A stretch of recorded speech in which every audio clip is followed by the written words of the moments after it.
Great start. HawkFanatic.com, brought to you by Patrick Eads. And his staff at Deary Brothers Ford on Mormon Trek. Steve Anderson, Hawkeye Title and Settlement.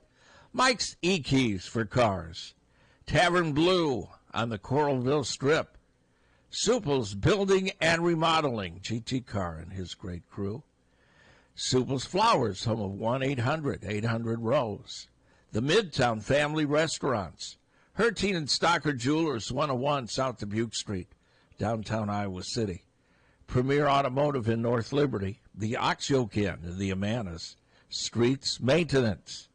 And Dr. Lance Forbes, Diamond Dental in Cedar Rapids. And I got to say to GT and his crew at Supple's, they put in our banisters so it was easier to get up and down the steps.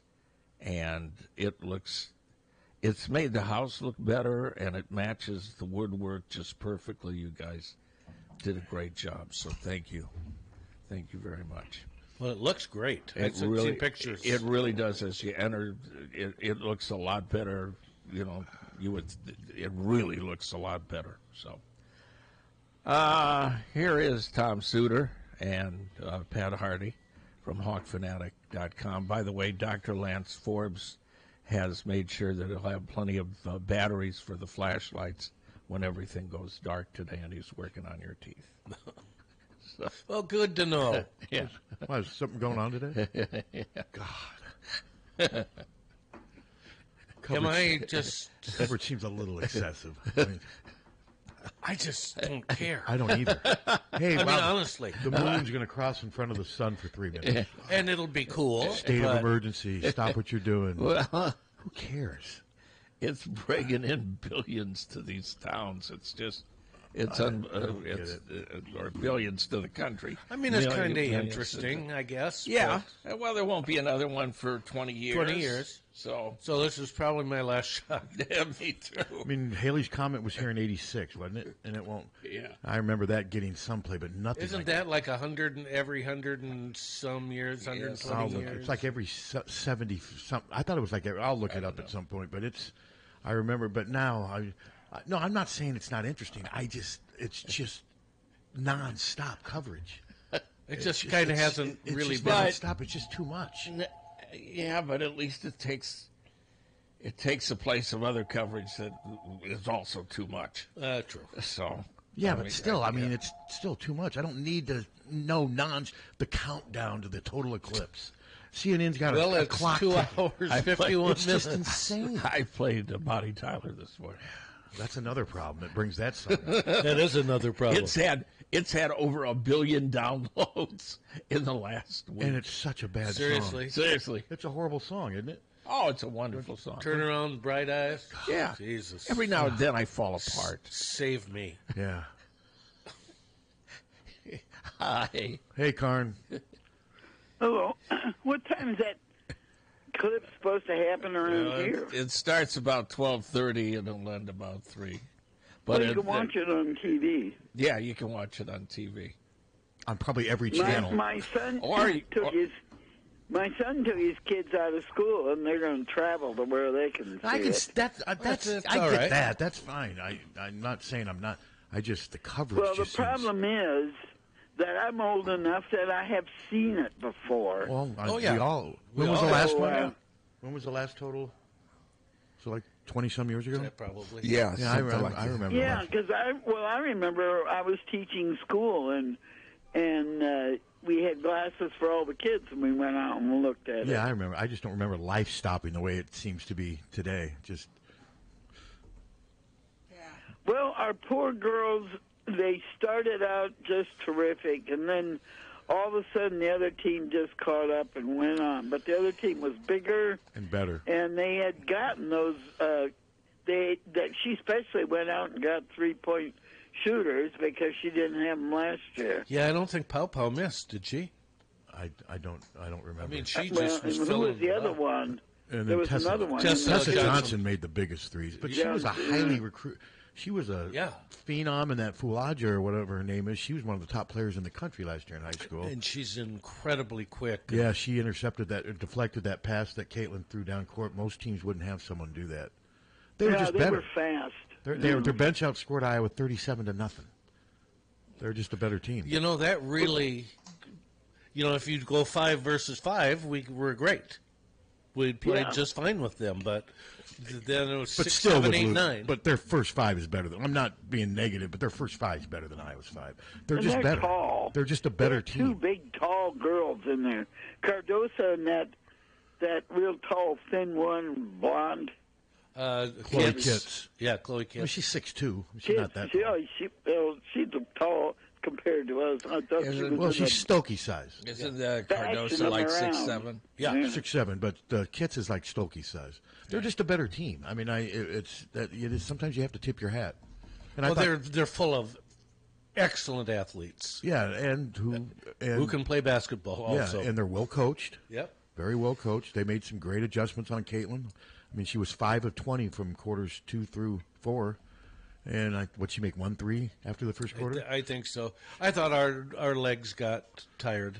I think Caitlin was mentally and physically drained. She didn't even look like she wanted the ball down the stretch, and that's unusual for her. That time where Kate got called for the turnover, which was huge when it was down by 5, I thought Caitlin should have had the ball trying to do something. But she's human, man, and it was the first quarter, though, was, I mean, I'll never forget those 10 minutes. That was so much fun. Yeah, that was incredible. Yeah, I was hoping the whole game was like that. Well, yeah, she was on pace for 104 points midway through the first quarter. She would have had to have probably scored 70 for them to win. Yeah. She probably would have. But South Carolina is a great team. They're 38-0. They've only had 1 loss in the last 2 years to Iowa. So, a lot to be proud of. You bet. And a lot of class. Yep. Yeah, on both sides. Don Staley is class. I'd rather lose to Don Staley than Kim Mulkey. Oh, for sure. She is class personified. Yeah. Yeah. And she made praise to Caitlin. She did. She made it a point to praise her, and then before the game, she went down and shook everybody on the Iowa bench's hand. She went down, trainers, everyone, right before the tip-off of the game. I thought that was pretty classy. It's just that in my lifetime, I would have liked to see a national championship go to something else other than wrestling. Yeah, nice. Me too. I ain't holding my breath. And haven't had many wrestling ones lately either. No. No, and we're going downhill on wrestling, so... Yeah. And we're away. I thought our baseball team was going to do something, but boy, they sure didn't have a good weekend. No, they did not. Rick's quotes were you could tell he's very frustrated. God, they got to start throwing strikes. Well, I was talking to one of the assistants, and he said, we're just not very good right now. Well, they're not, but that's fair enough. The free bases are killing them. Well, and then the one, they could have had only just 1 run in the 8th inning, and they let the wind overrun them, and they end up getting 5 runs. So that was too bad. Yeah. But maybe one of these years somebody's going to pop up. Let's cross our fingers. I keep hoping. Don't you have football winning the national title? I haven't looked at it closely enough yet, but not quite. But all right, but it's under consideration. I don't know what year our football is going to win national title. Deacon's got to lose a few more pounds. Well, yeah. So Deacon sheds 15. Their national championship with him as the backup quarterback. 30, and then yes. We actually have players tomorrow. First, we have a press conference tomorrow with, I think it's defensive players tomorrow. Was it next weekend? One of these weekends. 20th is when we... Yeah, a week from this coming Saturday. Is that right? Yeah. And on that same day, we have softball and baseball. This weekend, no softball, no baseball, but give us the next weekend. We have all 3 things together. That's the way we end up doing it. So rest up this weekend and get ready for the next one. All right. Well, we'll see you guys. Have a good day. Thanks, Ray. You know, the thing about South Carolina, too, they had a completely different starting lineup this year. Mm-hmm. 5 different starters. Mm-hmm. Pow, I don't know where she transferred in from, but Oregon State, I believe. She watched the national championship last year and saw them lose to Iowa last year in the semis and said, I'm going there. They need 3-point shooting, and boy, did they ever, and she was huge. Because I'll tell you, Cardoso, as great as she is, she missed a ton wide open bunnies near the basket. I don't know what. Did. That first half, she couldn't get anything. They actually missed a lot of easy shots in the first half, whereas Iowa was just making sensational shots. But no, they eventually just warmed down, and I think at the end, Caitlin was spent. She was just drained. But I'll tell you, she handled herself with class in the press conference. But she held the stat. What was the rebounds? 51 to 29. It was an incredible difference. And she just said, she goes, we would have had to shoot almost perfectly from the field to have a chance to win when you have a rebounding advantage like that. So. But it was quite a ride. I wrote my column. My lead wasn't win or lose. My lead was going to be thank you. Good. I just gave them a thing. Just got to say thank you for what they did. Especially these last 2 years, were just historic. Has been the most fun I've had since I've been watching Iowa sports since I was 5. And that includes football, right? It includes football. Yeah, me too. And it meant with what we're dealing with personally and everything. It's a nice distraction. It really is to have those 2 hours where you're just immersed in something that joyous, and it was a joy to watch him. And now she's done. Isn't that weird? Yeah. The next time we see her, she'll be in an Indiana Fever. That's going to be weird. Sooner rather than later. The draft's next week. Next weekend. And so wasn't draft a week from today? It's the 15th. Yeah. Yeah. Is it a week from today? A week from today. Okay. And I think they said it's at the Brooklyn Academy of Music. Yeah, something like that. Which is bizarre. Don't get that. But she'll be, barring an upset, she'll be taking number 1, and she needs to give herself a little bit of time to. But what I wonder, she gets drafted, so she's going to have to be with the Fever, but also she's got probably 4 or 5 weeks of school left. It'll be interesting to see how she juggles all that. She will do it, don't get me wrong, but I would imagine once the Fever draft her, she's got to start doing Indiana Fever stuff, doesn't she? I would assume. Do they say, okay, go back and finish college? When does their season start? It starts in May. So it's going to be interesting. She'll be taking classes, finishing her schoolwork long distance, and she may already be done. She might be. I mean, she's so smart, and she's been here. She may already have all her stuff, but it's just showing how quickly it's going to change for her. I mean, it's just boom, she's done, and in a week she's in Indiana. Going to be in the pros. Yeah, so that's going to be. And she's not going to have any time to reflect. No, you just hope she gets a little bit of time to unwind and just exhale and give her body. It's amazing, though. She never tires. She did tire at the end, but I think she was more almost mentally drained than physically drained at the end. Trying to carry the load for that team, it's tough. And, like when she lost the ball, she was but she's always a little careless with the ball because she is always trying to be innovative and what have you. But I'll give that Raven Johnson credit, man. Anytime Caitlin tried to cross over, she had a hand in there. And that steal at the end of the first half was big. It really was. To think what Iowa had done in that first half, how well they had played. Caitlin had 21 points, and I thought South Carolina offensively was terrible, and yet they were ahead by 3 at halftime, and it scored and we're on pace for almost 100 points. Yep. Hello. Hey, it was a great season all the way around for the Hawks. Yes. I was talking about Caitlin, and well, if they haven't done it already, the university ought to just hand her practically a PhD in marketing or business or everything she's done for the university. Then, hey, I had one question. I don't know if you guys have talked about it or not, but do you have any idea why they took that long shot poster banner down off a building on Burlington Street? I went by on Friday morning and I couldn't believe it was gone. It's like leading into the Final Four and it was gone. That does seem weird timing. I didn't think it was going to be up there forever, but that does seem weird that they wouldn't have at least kept it through the FinalUr. But I don't know. It was weird. I was just shocked when I saw that. It's probably some weird Iowa City ordinance. Yeah. The same one that says, I bet it is. The same one that says you can't have a sign if you own a restaurant. Yes. Yeah. No, I'll bet that's exactly what it is. I was hoping maybe somebody had taken it down and trucked it and hung it in downtown Cleveland, but I never heard that. Or Ames. In Ames, Lames. All right. Great. Thanks for the call. No, I did not realize it was down. So I probably only I guess I do take Burlington when I head over. I probably saw it 4 or 5 times while it was up because I do take Burlington when I'm heading over to the arena and stuff. Maybe half dozen. But yeah, it's just weird to think that basketball's over. John Calipari's going to Arkansas. Isn't that $8 million? Did I see that right? And they have a $5 million NIL package for basketball every year.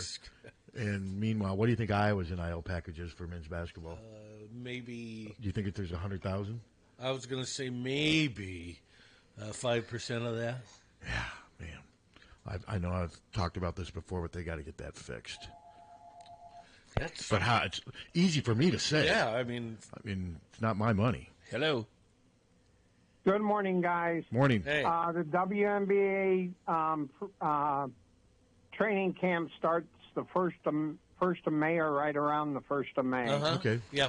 So 2 weeks before the Caitlin's semester. going to have a little bit of time, unless she's got to do the Olympic stuff too. I think that's a done deal. That was during the Final Four. Yeah, that's done. Okay. I didn't know if they were going to let her work out or not after the season. I think right now she needs a week off. I just think right now she just needs to step away for a week or so, just to get away from it all. Yeah. No, it was a great season and great time to watch and everything, and got people all over the country interested in women's sports, and that's great. No, you're Amen. right. You're right about that. And I'll tell you what, it happened in our family. Molly Suter sat Carver 2 days in a row with her friends, and she, hasn't been a sports fan in the slightest in her, other than tailgates. Well, my neighbor, we never talk sports, but now she bought like 3 or 4 streaming services during the year just so she could watch. And I was talking to her, and she's like, 2 o'clock, can't get here soon enough. And my guess is she'll probably not continue the streaming services. We'll see. It will be interesting to see if she'll still be a fan next year. That's the challenge they're facing. That is the challenge. To try to keep these fans like your Molly and them, to keep them engaged. The only way you do that is to keep winning. Yeah. Yeah.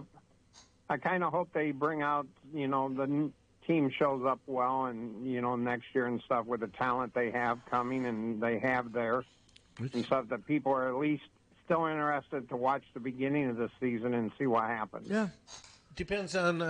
We got some real good talent coming in, but they're young and freshmen. You don't know which of the ones are going to blossom and which of them aren't going to get any better. No, and you're right. And as good as they are, they're not like South Carolina recruits. They're highly ranked, but they're not like.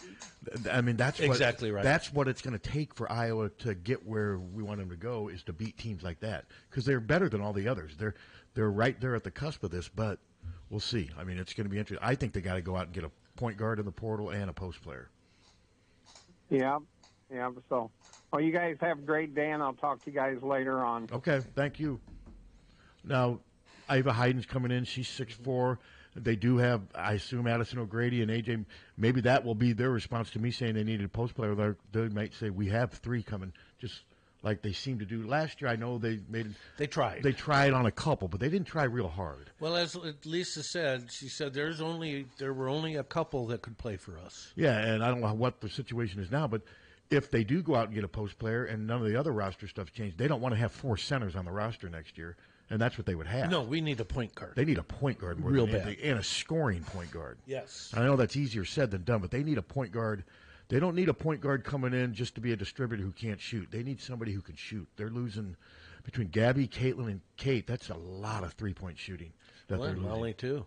And Molly Davis too. Yeah, that's a lot of 3-point shooting, and they need to replace that, because next year's 3-point shooters, a Falter, she's okay. Feuerbach, just haven't seen enough to know if she can carry that role. And other than that, who else is there right now? Well, McCabe. Taylor McCabe, but she's usually been a great shooter, not in huge critical moments, because she hasn't played that much. Yeah.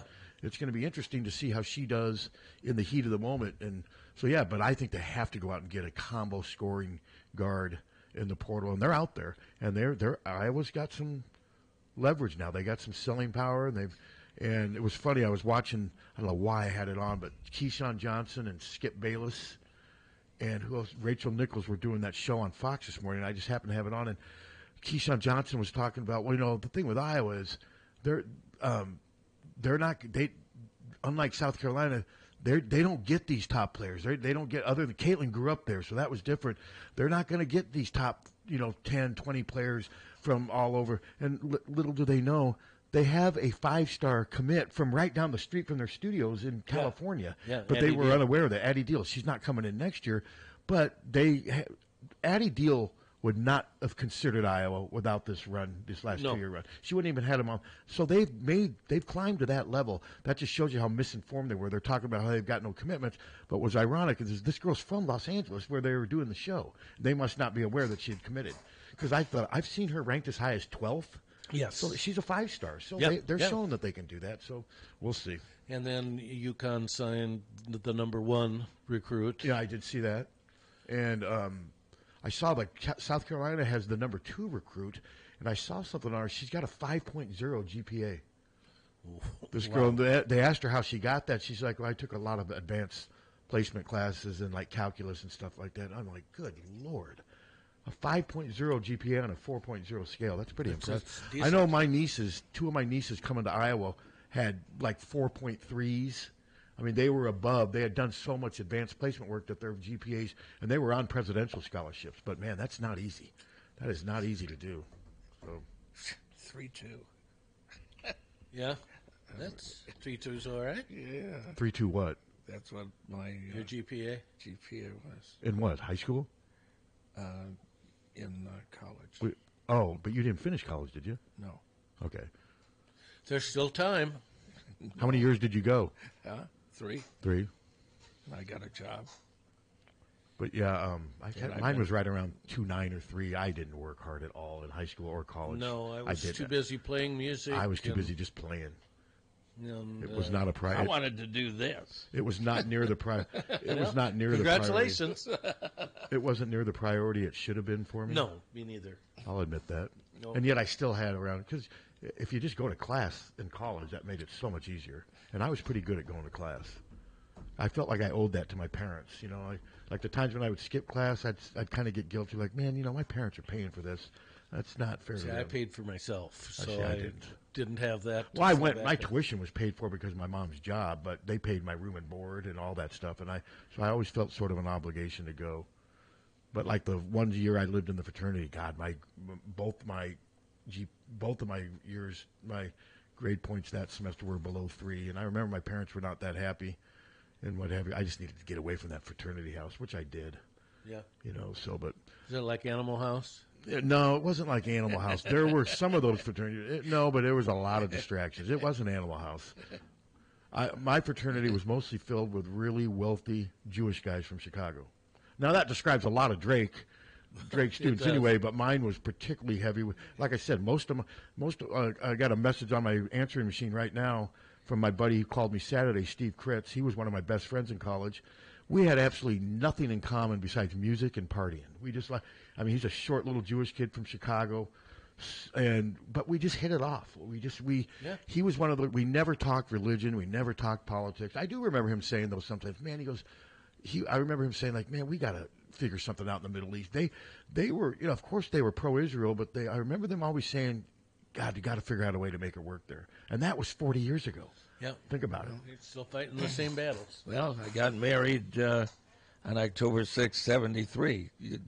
Yom Kippur War started then. And yes. And then 67, wasn't that the 6-Day War? Yeah. Yeah, I think so. Yeah, now it's the endless war. It's just ridiculous. It is, but... Tis. So, Yeah, boy, I've sure seen a lot of basketball the last 3 or 4 weeks. Wow. I haven't seen I can't wait for tonight's game. Yeah. Are you looking forward to? I'm just worried that Purdue's going to get blown out. I hope it doesn't happen. Yeah, they might. I hope they might. Connecticut will not get blown out. If they do, I'll come in here Wednesday and say, man, I was wrong. If the game is lopsided, I believe it's Connecticut winning. I think Purdue's going to have to play at the top of at the very best it can to keep this game competitive. Connecticut is so good. They are. I mean, Alabama played lights out and still lost by 14 points. But I can't wait for the matchup at center. That Donovan Clingan is really good. It's going to be interesting to see how he and... Is he, 7 feet? 7'2". 7'2". Yeah. Tracy Wilson interviewed him on a stool. Did you see that after the game?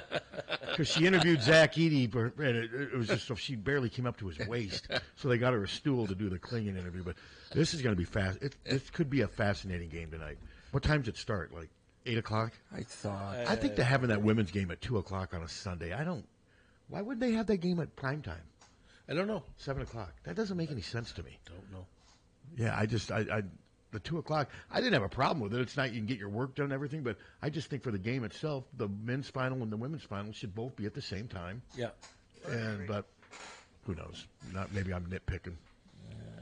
You see Lynette Woodard came out and I know people are just in Twitter my only response to that is if that's how you felt, then why'd you accept Iowa's invitation to come up here and be wined and dined? I mean, and she's backtracking it she now, has of already. course, because she got attacked on Twitter. Iowa fans were just attacking her. But that's Twitter, man. It's just, I mean. I had to dump so many people off of Facebook, just trolls, wanting to rip Caitlin and rip the, I had to block this old guy who described himself as an old liberal Democrat. He was a nut. He said, it's pretty creepy a man your age would be tweeting about women's basketball. And I'm like, dude, it's part of my job. And I really, what the I mean, it was, hell? This guy was nuts. I looked at his feed. It just shows you, I know we are not right-wingers at all. There's nutbags on both sides. Oh, my God. This yes. guy's Twitter feed Nuts. is just his obsession with Trump. And I blocked this guy. But to accuse me of being, then what do you say about all the other media people that tweet way more about the women's basketball team than I do? Ridiculous. It's my job. Yeah, it's a sport. I tweet more about It's the our football team. team and the men's basketball only because the women's is not my beat. It was Susan's beat. But that was a weird. And first of all, how does he know how old I am? I mean, he said it's weird that a man would be tweeting about women's basketball. He said it was creepy. I said this one guy went on Messenger after I blocked him off our page, and just started railing freedom of speech and all this crap. And I said, you wouldn't even be talking. And he was from LSU. Uh-huh. You wouldn't even be talking about women's basketball if it weren't for our team. You wouldn't be watching it. We got 17 million viewers. Is that how many yesterday? I don't know They haven't had yesterday's, yesterday's but yet. the day before, we got 17 million at peak. I thought it was 21 at peak, and then it was 16.5 the total. Okay, maybe. I think it was 21 at peak. I could Okay. be wrong, but 16.5 is that rounds out to 17. So Yeah.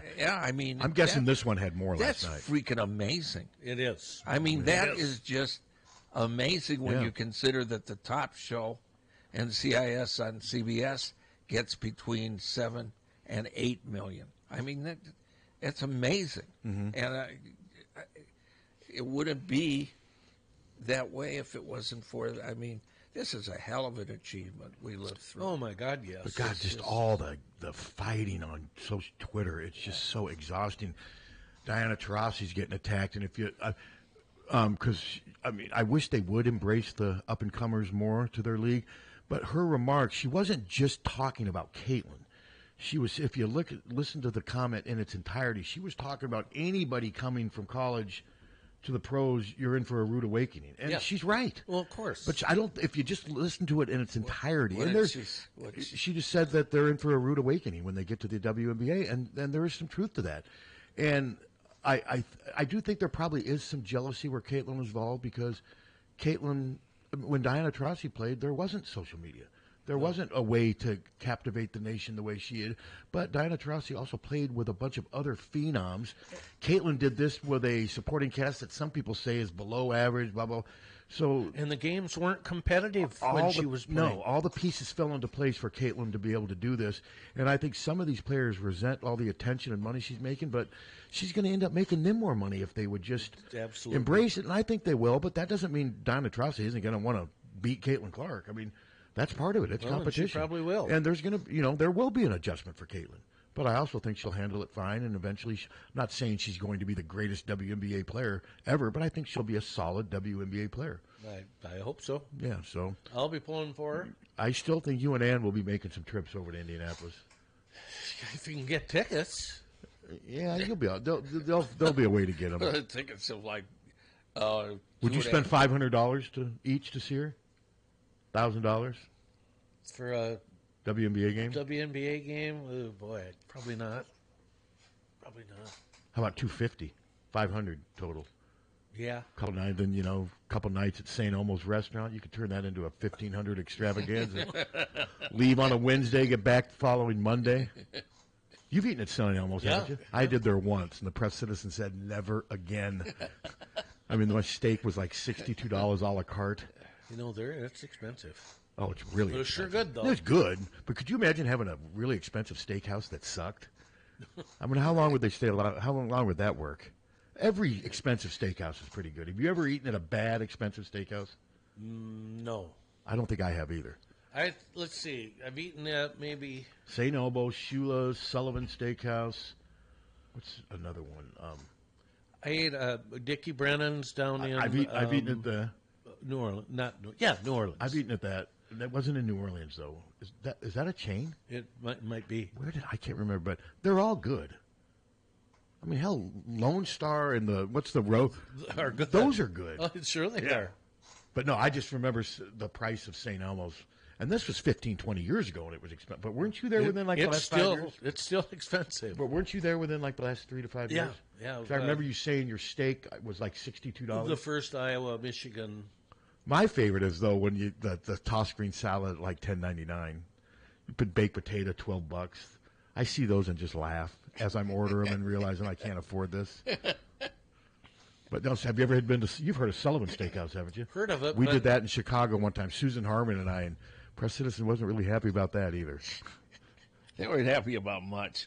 Well, especially when it came to spending exorbitant amounts of money.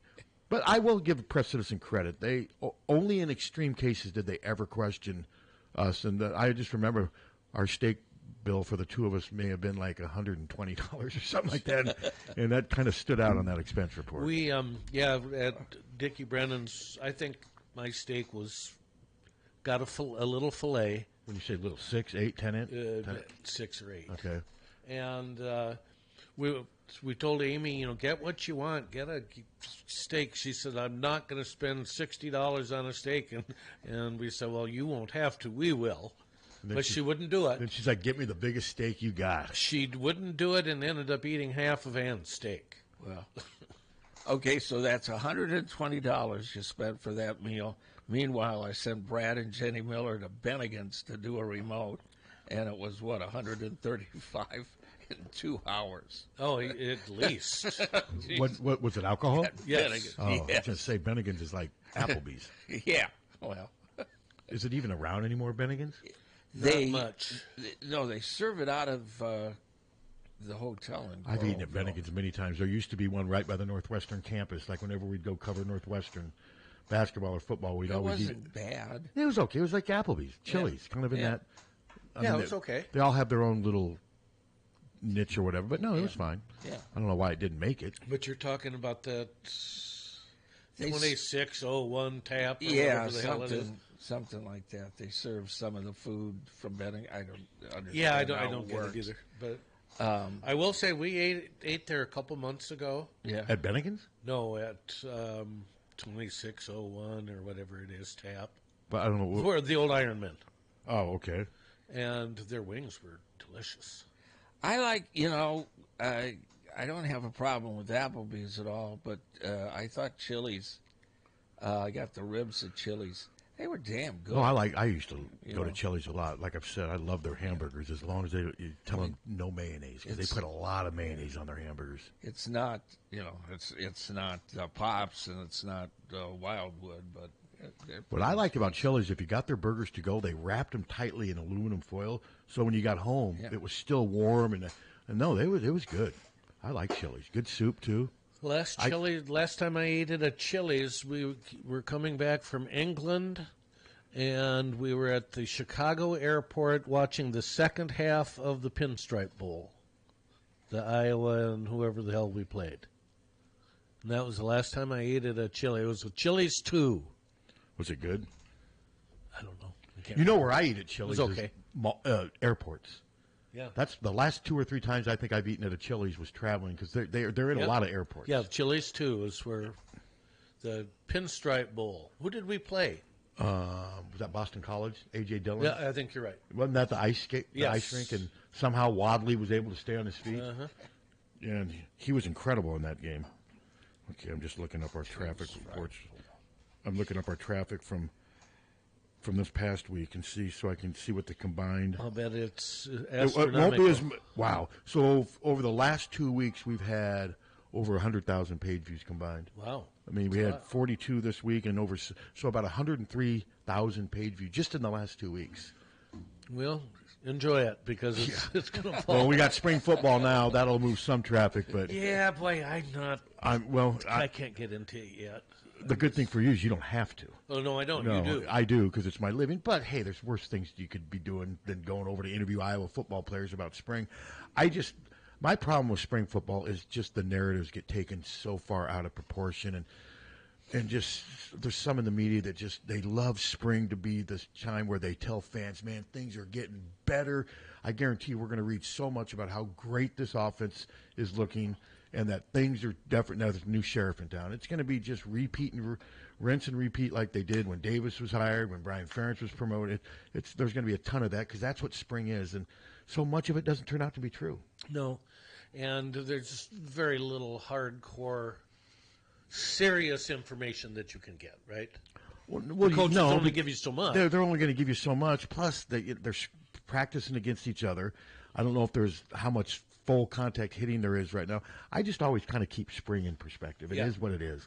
Others like to just blow it out of proportion because they're.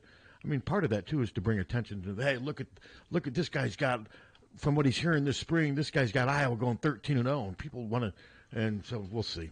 But like I said, I do think, though, the schedule's not near as tough as I once thought it was going to be because of the circumstances with UCLA and Washington. I don't think neither of those teams are going to be as good as I thought they were, especially Washington. Now, they could prove me wrong. I mean, but man, their roster's been gutted.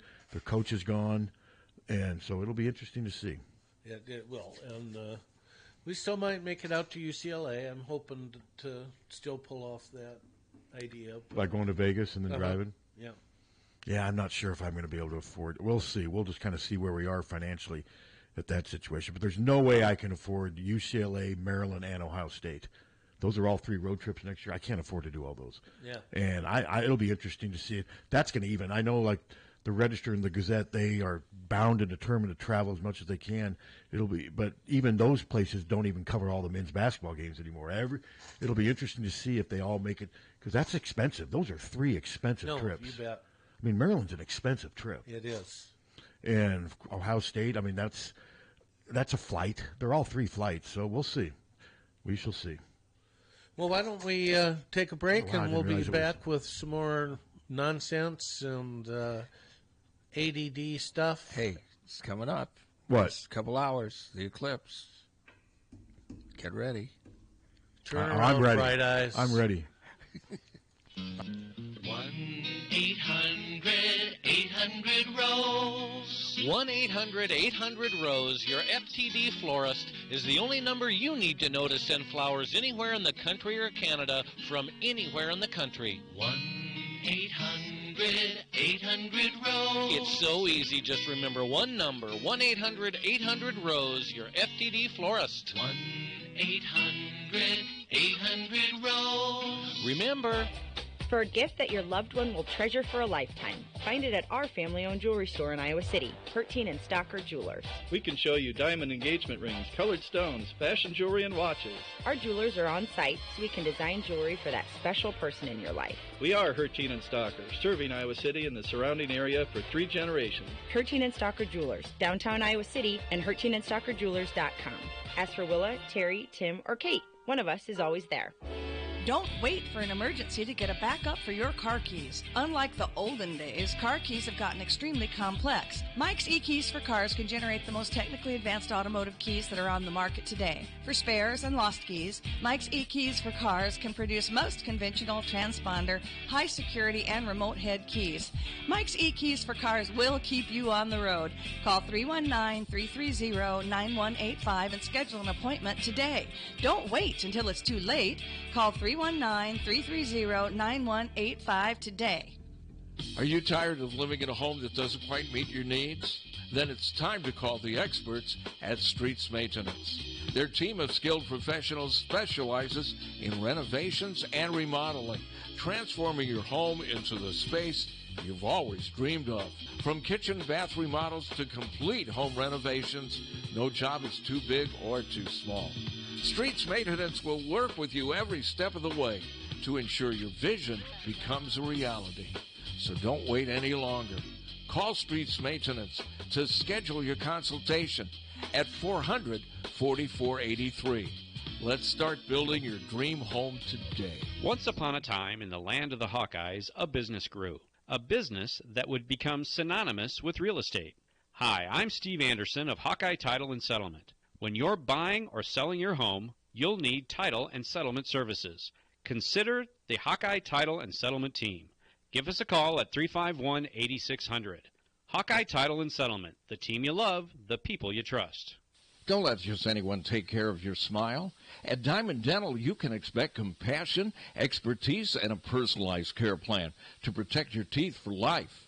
With more than 30 years of combined experience, Dr. Forbes and his staff are prepared to tackle even your toughest dental problems, leaving your smile healthy and sparkling. Diamond Dental offers a full range of general and cosmetic dentistry, as well as dental treatment options for snoring and sleep apnea. It's never too early to start thinking about what's best for your smile. Schedule an appointment today by calling 319-390-3703 or visiting the office at 5815 Consul Street Northeast, Suite D1 in Cedar Rapids. You can also visit DiamondDentalPC.com for more information. Dr. Forbes is a proud sponsor of the Hawkeye Wrestling Club and the Inner Circle. Let the Diamond Dental team provide superior care for your entire family. Tavern Blue on the Coralville Strip offers the ultimate sizzle of wood-fired pizza perfection. Elevate your pizza game with over 20 wood-fired pizzas, ranging from the Tony Pepperoni, the Philly Cheesesteak Pizza, Mary Margarita, and the Tavern Supreme. From the freshest ingredients, Tavern Blue cooks their pizzas to mouth-watering perfection in their wood-fired oven, which helps bring out those old-world flavors. Fresh creative salads, tacos, burgers, signature cocktails, beer, and wine are just a taste of what Tavern Blue has to offer. Tavern Blue is a family-friendly establishment that offers mini-golf, table games, darts, and foosball. Go to tavernblue.com for the latest news, events, and specials, along with full menu options. Once again, that's tavernblue.com. Car won't go into gear? Call Premier. Premier Automotive in North Liberty offers full-service mechanical auto repair, in addition to being Eastern Iowa's most trusted name in auto body repair. Use Premier for all your auto repair needs: brakes, oil changes, air conditioning, diagnostics, transmissions, or preventative maintenance. Whether you hit a deer or your car won't go into gear, see Premier Automotive in North Liberty. When you go to a family restaurant, you want three things. One, a wide selection of breakfast, lunch, and dinner items. Two, you want those selections to be affordable and delicious. And three, you want to be treated like family. You get all three at the Midtown Family Restaurant. Breakfast items available anytime the doors are open. Legendary tenderloins, onion rings, and hot roast beef sandwiches. And special ribeye and shrimp nights. Daily specials at each location. And no matter if you're coming in solo or with a group of 20, you get the same special family treatment. The Midtown Family Restaurants at Court and Scott Streets and at the Walmart Plaza on Highway 1 West. Follow them on Facebook or at MidtownFamily.com. The family's waiting for you. Hi, I'm Patrick Eads, owner of Deary Ford, Iowa City. If you're looking for a great deal on a new truck or SUV, Deary Ford is here for you. With model year closeout pricing on all remaining new 23 F-150s plus 1.9% financing for 66 months plus $2,000. Save thousands on 24 Bronco Sports with 1.9% for 66 months plus $2,000.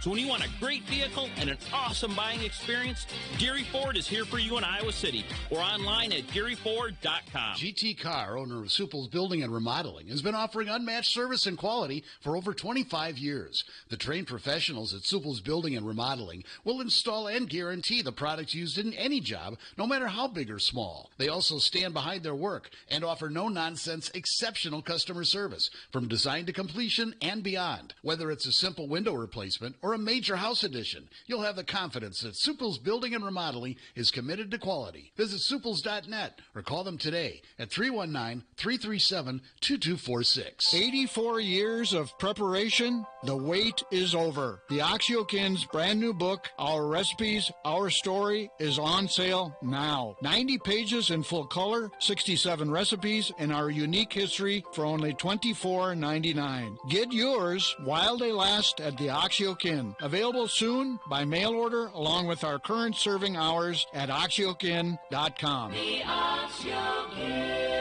Oxyokin, in the heart of a man. From the Harty and Stalker Studios, in the heart of the Hawkeye Nation, this is the mighty 1630 KCJJ, Iowa City. Harty and Stalker Jewelers, making memories, making moments.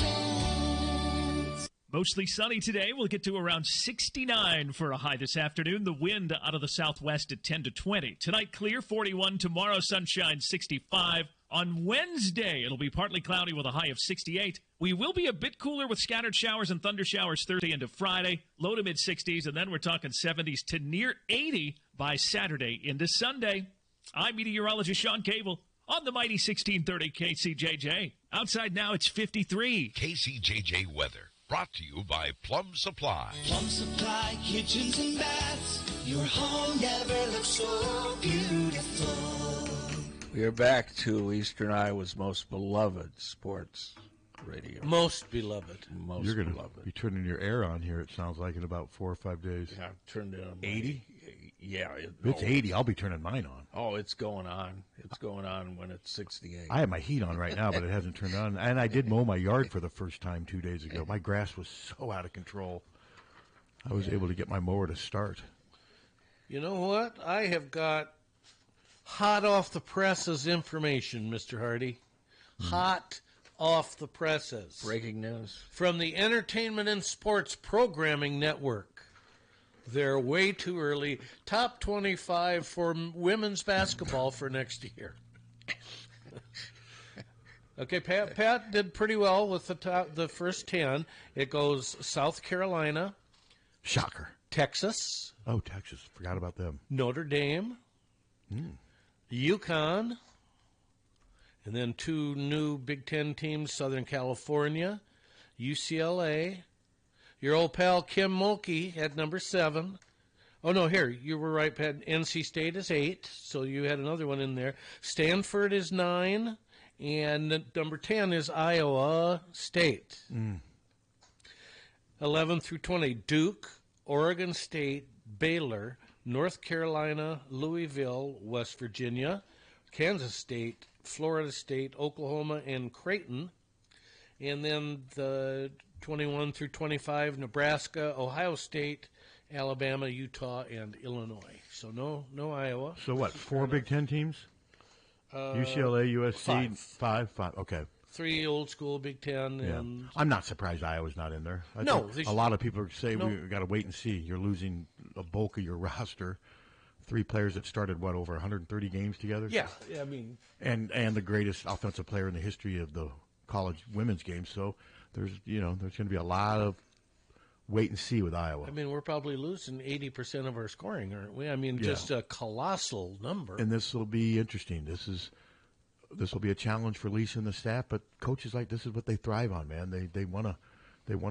I'm sure Lisa would love to have those players back, but you know what I mean. Part of being a coach is building new rosters, building a new era, and that's what we're going to see here. It'll just be interesting to see, like, that first women's game, that first mid-November non-conference.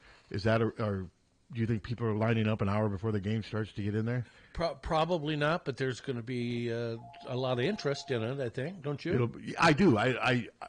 It'll be, but I think they're going to have to sustain a level of success for that interest. If they're 4-4 in Big Ten play, whatever, some of that interest is going to wane a little bit, and that's not meant as criticism. No, that just shows you the bar has been set so high. And do you think that the arena will sell out again? Oh, I think there'll be a few. A few. Consistently, no, I don't think that. But I'd love to be wrong in this case. Maybe I will be. I've been wrong many times before. Hello. Hey, good morning, fellas. How you doing? Hey, Terry. Hey, I apologize if you guys have already addressed this. I was just able to turn the program on. I saw Chad Listicow tweeted that Hannah Stolke got drug tested after the UConn game. Yes, she did. I had not heard just because of her performance. No, it's all procedure protocol. Yeah, I think Kate had got tested last year. Yeah, it happens. This happens all the time. No, it is nothing.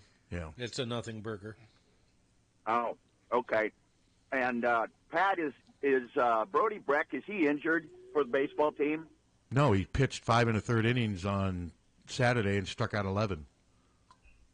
Okay. Well, I see he's no longer the number one pitcher. Well, Rick wanted to give him extended bull-time duty because his previous 2 outings were poor. He had some issues, but he was okay. He was probably their best pitcher, but no, he's not hurt. Okay. All right. Thanks, fellas. Keep up the good work. Thank you, Terry. They're just the Iowa baseball team. Their 3 starting pitchers are just struggling. I mean, Marcus had, I think, 6 walks in 2 1/3 innings Saturday, and they dropped a doubleheader at home against Michigan. So yeah, they're frustrated. Rick's frustrated. But way too many free passes. You just got to keep plugging away. There's no other solution. You just got to keep working at it. And so yeah, they're 5-4. So it's not like the roof's caving in, but remember, they were picked to win the conference. Yeah. And I think now they're, 2 already 2 games behind. But it's not like they're 2-7 or anything. But they got to get this thing going. They do we have 3 more series? Well, they have 8 series altogether. There's 8 series. There's 8 3-game series. They play 24 conference games, if I'm not mistaken. So they have 5 more series. All right. 15, yeah. So they have 15 more conference games. There's plenty of time for them, but they just got to get these. They got to get these starting pitchers and the bullpen too. They got to stop giving up these free bases because that just kills you. So we got Ohio State coming up, and then Rutgers. And that's at Ohio State. And then Nebraska, Northwestern. Excuse me, I got to get another cup. Northwestern's probably the easiest of all those. They're kind of in a little funk right now. But yeah, no, these are Nebraska. These are tough series. At Ohio State, that could be a tough series, even though Ohio State is far from a power.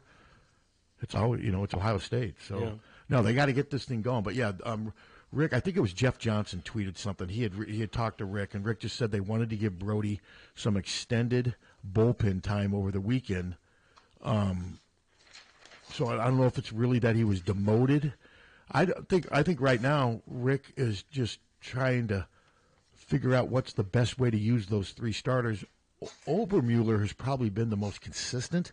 Brody's been the most dominant when he's on. His problem too, just like Marcus, is just too many walks. Yeah. They just walk too many batters. Yep. But Brody, unlike Marcus, can overcome it with his incredible ability to gain strikeouts. Marcus is pretty good at getting strikeouts, but Brody can make up. He can put 2-3 guys on base, but if they can't hit the ball, then there's no chance of anything bad happening if he strikes guys out. So, but still, they got to get this stuff together. Yeah. Well, been kind of a disappointment so far, I would. Oh yeah, when you're picked to win the conference, and I think they're 5-4 and barely over 500 overall right now. But there is plenty of time left. The weather looks like it's going to be. The weather should be getting better now. I mean, it was unfortunate they had to play a doubleheader, but I can't. What was it like yesterday? Was it really bad yesterday? It was blustery. But it didn't rain all day, did it? They probably could have played yesterday baseball, but it didn't rain all day. But it rained through. It rained until about early afternoon. Yeah. Yep. So I know those doubleheaders are tough, man, especially when your bullpen is struggling. But both teams had to play it, so you just we'll see. I'm not ready to bury the baseball team. I know the softball team lost a series at Purdue, so it was a tough weekend. Women's basketball lost. But our friend Rivaldo Marshall, see what he did? He just set the school out record in the 800 meters. All right. Outdoor record, and he won the race easily, too. It'll be interesting to see if he can defend his indoor title outdoors. If he did that, man, that would be something spectacular. I mean, that would really be impressive. So, but yeah, that's it's going to be weird, though, trying to shift this mindset from basketball to spring football. And plus, I mean, I'm going to reach out to Fran. We always usually get Fran on sometime in April to promote his cancer awareness and stuff. I'll reach out to him about trying to get him on because I haven't There's a lot of people wondering what's going on with men's basketball. I mean, I have no reason to think that Fran is going to retire or whatever. But people ask me, but I can't say I don't know for certain what he's going to do. In this day and age, nothing seems to be for sure. No, and I think but right now, anybody in the media, I don't think he's really let anyone in the media know what his exact plans are. So for me, I assume he's coming back until I hear otherwise. And I don't think he's going to come on the radio and reveal his plans, but who knows? I mean, he did just buy a new house in Iowa City. I would think that signals some kind but remember, he downsized. And he said something to us last. He said eventually his kids are all gone. Yeah. There's no one living at home anymore. It's him and Margaret. They don't need that. I was told that he bought Nate Kading's house, who he bought from Licklider. So Fran's living in Licklider's old house. What if Iowa comes out and averages like 40 points a game next year? Fran's saying, slow it down. Slow it down. No fast breaks, no smiles, no fun. Older guys. Wouldn't that be? Isn't that ironic that he? It is ironic. Because didn't Nate Kading buy that house from Licklider? I believe he did. Yeah. No, he did. It's right on the hill there, right behind Mayflower. Yeah. Yeah. Lackluster. Remember that nickname? That was a good one. But I just find it so ironic that Fran's living in Todd Licklider's old house. I wouldn't want to deal with in the winter deal. That steep hill. Yeah. Well, yeah, the big drop off. That's probably a 50-foot drop off. Who's in Alfred's house? Who's in Alfred? Someone with a lot more money than us. Doctor somebody. Yeah, I was going to say, or somebody who owns some type of business, because that thing was a freaking castle. 2 kitchens. Well, I have 2 kitchens. Sometimes he had to clean the big kitchen. And I clean both. I have 2 kitchens. I have one downstairs. Now, I have a 2,200 square foot home as opposed to his 8,000 square foot, but I do have 2 finished kitchens. That's why I'm thinking of turning that thing, at least on football weekends, into a... Make it a bed and breakfast. I am good. My neighbor and I are both thinking of doing it. We have very similar homes. They don't have a kitchen in theirs yet. They're going to get one, but we're thinking about doing that, making it, because I'm so busy during the weekends anyway. Hell, I wouldn't even know they were there. And I've got that finished basement, so that is one thing we're considering. Because my basement would be a great place for 3-4 people to stay for the football weekend if you don't want to stay in a hotel. And we're thinking about offering transportation. And you could serve them breakfast and stuff. I don't know about that. Just have some protein bars. Well, I could have some stuff, but we are giving some thought to that. That is something we are considering doing because I know not everyone can stay in hotels, and not everybody wants to stay in hotels. Give them protein bars and lukewarm water. There you go. They'll be fine. There you go. So, but no, we are definitely considering Pat's that. B&B. Because I don't want anyone living in anymore. I don't want to. I haven't rented for a long time, but I don't want to do that anymore. I just don't want anyone living full time in my basement anymore. Yeah, I can see that. It's very convenient because there's separate entrances and what have you. But I just, the money was nice, but I'm done with that. Well, if somebody comes up and kills you, you ever think of that? You mean from living downstairs? I guess that's the risk you take when you're playing Pink Floyd. I think you might have dodged one already there, but what do you mean? I'm not following you guys. Kidding. Okay. Yeah, I knew you were kidding. I just didn't know what the kid was. It's gone right over my head. It's okay. Back to the Hawks. That sure feels nice. Yep, back to the Hawks. All right, back to the Hawks. Doesn't it seem like this is like New Year? It seems like January the 2nd. You get build up for the holidays and everything. This is AC after Caitlin. That's what we're now in the AC period of. Yeah, and now, I don't know. It just seems like that to me. But Don Staley said, I want to thank Caitlin Clark for lifting up our sport because she carried a heavy load for our sport, and it's just not going to stop here on the collegiate tour, but when she is the #1 pick in the WNBA draft, she is going to lift that league up. That's a nice thing to say. Praise. That was a very nice thing to say. She's very classy. She is, and she was really good. She was. She was a great player. She came out of Philadelphia. She played at Virginia. I was surprised she didn't go to Tennessee, and she was a little before Connecticut's huge dynasty. I wonder if Vivian had a chance. I mean, I bet you Don considered Iowa because so many players back then were considering Iowa, especially black girls from the East Coast and what have you. I mean, Vivian had a strong appeal. She did, and a lot of these black girls wanted to play for a black coach, and there weren't many back then. And there still aren't that many. And she got some great players. Great player. Too. I mean, Nicole. I mean, some of them. if you did Nadine Damone, Nicole Tunsil, Franthea Price, Tangela Smith, I mean, phenoms. Yeah, so this era that we're having now, Iowa's been really good before. Now, I mean, Vivian got into the Final Four. Everyone acts like, so many people act like Iowa basketball was completely dormant before this. It wasn't. No, now, it was a not long at all. time ago, but still, they've had some nice runs. So, but like I said, it's going to be interesting to see how Lisa navigates this offseason because, man, they need another guard. Staley too handles the media like She does. Caitlin does, and does the TV commercials like they're both really good. She was asked that question about trans. I know that Outkick guy. That's Clay Travis and all those guys. That he was there for a political agenda. But Staley shared her opinion, and it upset some people. But then Lisa said, "Hey, that's a very important topic, but I'm not going to talk about that now." And I don't blame the way either coach handled it. No, not at all. I just think that person. I mean, the trans stuff is a very complicated issue. I don't know if there is a right or wrong answer in this stuff.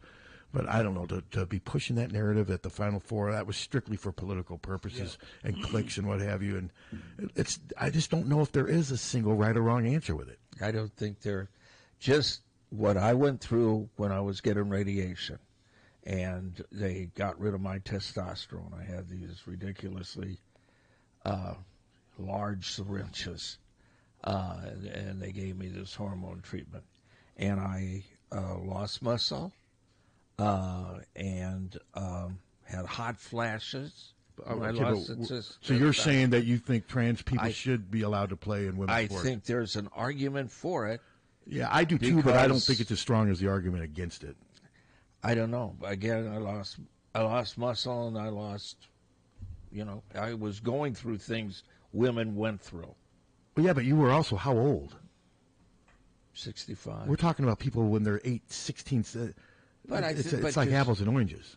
Yeah, I think if you lose your testosterone, I just think it's completely different though when you're that young. And they did have, but like I said, you obviously have you think, and I'm torn on it. I don't know. I'm just saying. But I can see this is one of the arguments where I rarely agree with the right on some things, but on this one, I can see why some people would be bothered by former male athletes competing in. I can see why that would upset some people. But I don't really have. I don't have an opinion either way on it. It's too complicated. But I mean, that one swimmer that's dominated, and it looked like a man competing against girls. I can't remember the name, and what have you. But no, it's just it's a tough issue. I just didn't think the Final Four was the place to ask it. But hey, it's freedom of speech. I get it. And Don Staley gave her answer, and Lisa gave her answer, and I don't think either coach was right or was wrong to answer the way they did. And there was last year at the Final Four, there was a big campaign, and I can't recall who did it, but that it was, let's keep female athletes competing against female. And I do think it's blown out of proportion, though. It's some of the people against this act like every other male athlete's getting surgery, trans. It's such a small number, but like I said, this is. For a lot of these people, it's political. It's a political agenda they're trying to push, and they're using this sport to push their agenda and what have you. And that's what that media guy was doing. This Outkick thing, they're a very far. I mean, I think it's Clay Travis, who I can't stand him. I didn't like him even before. He's just everything he does has got some political slant to it. He was a shock jock before. All of a sudden, he's political. He's tried to take the place of Rush Limbaugh. It has not worked so far. He's not getting traction. He's not getting half the ratings Rush Limbaugh got. But he's gotten pretty famous and pretty rich by just being a talking head. I don't listen to him, though. I did see he was on, what's that show on Fox that I watch sometimes on Sundays at 10 o'clock with that Howie Kurtz? It's actually a decent show. He'll have Democrats and Republicans on, and he was on, and it's just everything. So there's so many people now that their narratives never switch. They got to just stay tribal. Everything that their side does is right. Everything the other side does is wrong. There's no give and take anymore, and that's what just drives me. And it's that way. It seems like in sports too. There's just everything is tribal. I mean, and it's just frustrating. But no, Twitter the last couple of days, I mean, the amount of Connecticut fans that were showing up on my timeline just bitching and moaning about Caitlin getting preferential treatment, about the stuff being rigged. I was just having to click. Well, the rig thing is so ridiculous. I just kept having to click, not interested in this post, not interested in this post, so they'll go away, but they keep showing up on my timeline, even though I don't want them. I am getting, I am too, on the comments on the tweets, pictures of women's breasts. Really? Tons of them. Seriously. What have you been looking at? I haven't been looking at anything, I swear. And it started this weekend. All of a sudden, you know, you'll see like a porn star like a tweet that has nothing to do with porn. Yeah. I see a lot of tweets that involve Caitlin's name, and then you'll look down and there'll be some bio of a porn star, and it's not just on my. I mean, I'll look and see other people will tweet something. Those things are all over the place. I just block them so they don't come back anymore. You know, I don't need to go to Twitter for porn. Well, honest to God, just tons of women's breasts. But yeah, you're not alone. That's happening to a lot of these porn things are starting to link up, and it's annoying. I have to recharge my phone 4 times a day. But God, Twitter though is just. I think Elon has ruined it in so many ways. I'm not on it anymore, and my life is better for it, honestly. But you're still on Facebook. Yeah. Well, and people still post crap from Twitter, you know, but I don't see any of the political stuff, and I'm much happier for it. I'm not seeing a lot of political stuff anymore on mine. I don't see as much. Although this Midas touch, I'm looking right now, man. I'm seeing it. Most of the stuff I'm seeing right now is still the March Madness stuff. A lot of March Madness posts and what have you, and some baseball. How about the Cubs? Yeah, they're doing good. They're doing all right. Hello. Hey, good morning. Hey. Morning. Pat, I think my favorite thing is, this is Matt Haas, and as a guy that's coached high school basketball and college basketball on the women's side for 25 years, the thing that I really find amazing is, and it doesn't matter if it's just women's basketball, everyone's got an opinion, and Twitter is a way for them to voice their opinion. I can guarantee 90% of those people that are complaining, bitching, cheering on everything did not watch women's basketball before the last 1 to 2 years. Yeah. They had no interest in it. Well, and everybody's always had an opinion. We just didn't always have to see it or get exposed to it on freaking Twitter. That's the difference. Yeah. Yep.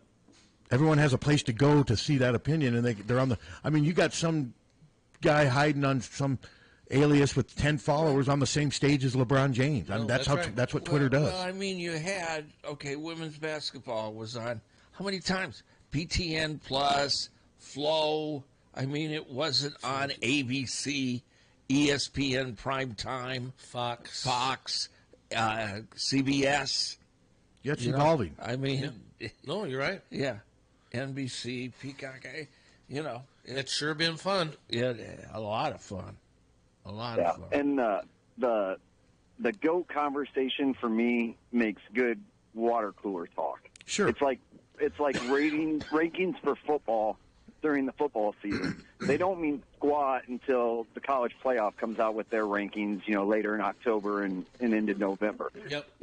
And so it's good water cooler talk, and it's a thing of we can debate Caitlin versus this player and this player versus this player and all this stuff, and it's like, they've done it for time and time and time for on the men's side forever. Jordan versus LeBron, Bird versus Magic, all this kind of stuff, and it's if they can't understand the impact that she has had, when I say she, I mean Caitlin, that she has had on attendance and drawing younger fans to the game.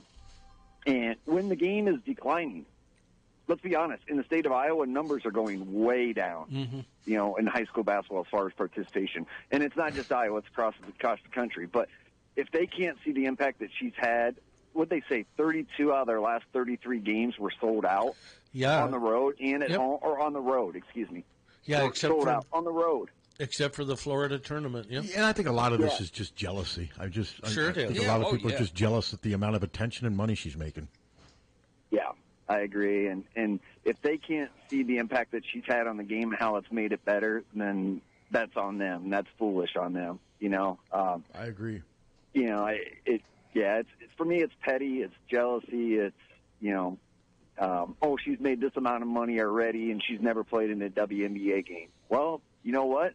You made more money than Lynette Woodard ever did, and she wasn't petty and jealous. So it's just, it's kind of that thing, and they just keep going on and on with it, and they just push their narrative, like you said. It doesn't matter if it's Clay Travis or if it's Diana Taurasi or whoever it is. They push their narrative, and they want to get it out there. Yep. Yeah. That is true. Right. Absolutely. But, yeah, the clones that never watched for the last 20 years have never watched women's basketball, that if you tell them a player's name from Old Dominion from 15 years ago, they're going like, who the heck is that? Yeah. Yeah. So I find that interesting. So, but no, I like the conversation. Keep it up. As far as the transgender thing, that's iffy. I'm going to stay away from that one. It's a tough one. Everyone has their own opinion. I have mine too, but it is what it is, and it's eventually going to happen at some point. You're right. Yeah. So, that's a tough one. So. I don't know if there is a right or wrong answer. I don't know. Well, what my stance is on it. I don't know really either. Thought much about it. I only thought about it because of what I went through with the treatments, but I don't know. I have no idea. Yeah. But it's such a ridiculously minute number, that it really doesn't deserve this much discussion. No, but it's all happening because it's political. We're in an election year, and everything is politicized right now, and that's not going to switch. And that's going to keep going on for what are we still 8 months away? Sick of the election year. I'm too. Well, it's a continual cycle. Well, it's so ridiculous. Trump put out a video where it's the sun, and 2001 overture is playing in the background, and his head blocks out the sun. What the? He's such a moron. And there's nearly half the country will eat it up. Oh, this guy's the greatest. That the $60 Bible is just such complete flippin' nonsense. I can't even. But half the country doesn't care. I know. Well, and Lee Greenwood, he did this Bible earlier, and he had all these Bibles left over. He didn't sell any. And then Trump got a hold of them. I mean, it's Jesus Christ. I'm just looking to see if there's any. It's nonsense. No, the Calipari to Arkansas, man, it's happening. You 8 million. You can go to, get a Bible for free. They're free. But not one with the Constitution in it. Because that's what Jesus. What? Yeah, let's sure keep that separation of church and state, Don. Oh, those days are long gone. Yeah. But yeah, Calipari. I'm reading that he's going to be paid $8 million a year. Yep. And then he's going to have at least $5 million a year NIL money to get players. $5 million on a 12, 13 player roster. That's pretty good money. And that's just something Iowa can't compete with. Not even and to close. me, Arkansas has had more. They've won a national. But is Arkansas that much better of a program than Iowa? I wouldn't say that. No. I mean, Kentucky obviously is, but man, I mean. But they're going to be now. Well, yeah, because they've moved on. They've handled this NIL transition, it sounds like, better than Iowa has. And I sometimes don't want to be too critical of NIL, because if you do that, it seems like I'm criticizing Brad. What I'm being told, a lot of this is outside of their control. It's just there's only so much they can do, and I don't know. Iowa's got to figure out a way to make this NIL better for men's basketball. Football, I'm not as concerned about right now, but basketball, especially with men's basketball, when one or two players can completely change your fortunes. I mean, NIL is huge in that respect. But we don't have any deep enough pockets, evidently, that want to put their money into men's basketball right now. Yeah. Oh, I think that's obvious. Fact. And yeah, I don't have that type of money. It's easy for me to tell other people how to. But that's the problem, though. I mean, that's what Fran is up against. Yes. There's only so much Fran can do. And we know he needs to get some players in the portal. He's got to get at least two, I think. I do too. And then anytime I've seen that Iowa's name comes up in any recruits list, there's a list of 15. And I'm not seeing many for Iowa. I saw the Norfolk State Guard. They were one of like 12 schools he mentioned. And then one other one from a really small, not many Power 5 guys are mentioned in Iowa. And then I saw just today there was a 6'10", was it Princeton? A center from Princeton? I saw, yeah. Did he mention Iowa? He said that Iowa has contacted him, yeah. But, you know, you have 15 teams that are going after the same guy, and we're going to, you know, as far as NIL goes, we cannot compete.